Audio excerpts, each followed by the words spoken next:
ರಾಜು, ನಿನ್ ಕೈಲಿ ಸಂಪಾದನೆ ಮಾಡಕ್ ಆಗದಿರೋ ಕೆಲವು ಸೊತ್ತಿದೆ ಅಲ್ವಾ? ಎಲ್ಲರೂ ಸಂಪಾದನೆ ಮಾಡಬೇಕಿರೋ ದುಡ್ಡನ್ನ ನೀವು ಒಬ್ಬರೇ ಬೇಕು ಅಂತಿದ್ದೀರಲ್ಲ, ಅದು ಸ್ವಲ್ಪ ಓವರ್ ಅಲ್ವಾ ಸರ್?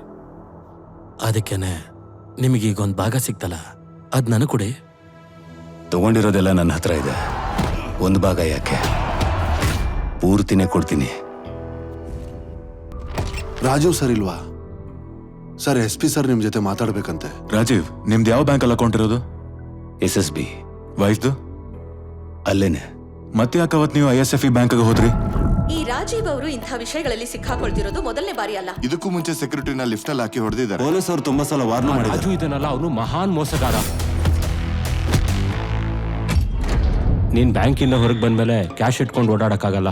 ಈ ಜಾಗದಲ್ಲಿ ಹಣ ಇಡೋದು ಸೇಫ್ ತಾನೆ? ಆಮೇಲೆ ನಾವು ಅವ್ರನ್ನ ಚೇಸ್ ಮಾಡಿ 2 ದಿನದಿಂದ ಫಾಲೋ ಮಾಡ್ತಾ ಇದ್ರು ಸರ್. ಆಫೀಸ್ವರೆಗೂ ಬಂದ್ರೆ ಓಕೆ, ಮನೆವರೆಗೂ ಬರೋದಾ? ಅವನಿಗೆಷ್ಟೇ ಟೆನ್ಷನ್ ಕೊಟ್ರು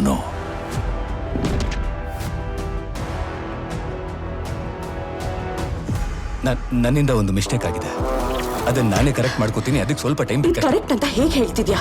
ನೀನ್ ಮಾಡಿರೋ ಮಿಸ್ಟೇಕ್ ಇದೆಯಲ್ಲ, ಅದು ಪೊಲೀಸ್ ಅವ್ರಿಗೆಲ್ಲ ಗೊತ್ತಾಗೋಗಿದೆ. ಆ ವ್ಯಕ್ತಿಗೊಂದು ಫ್ಯಾಮಿಲಿ ಇದೆ.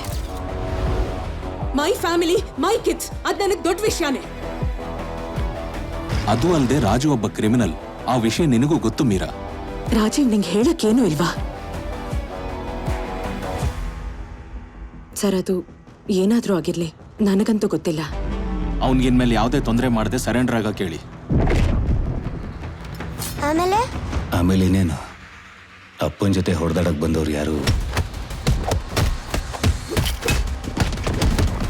ಈಗ ಜೀವಂತವಾಗಿಲ್ಲ.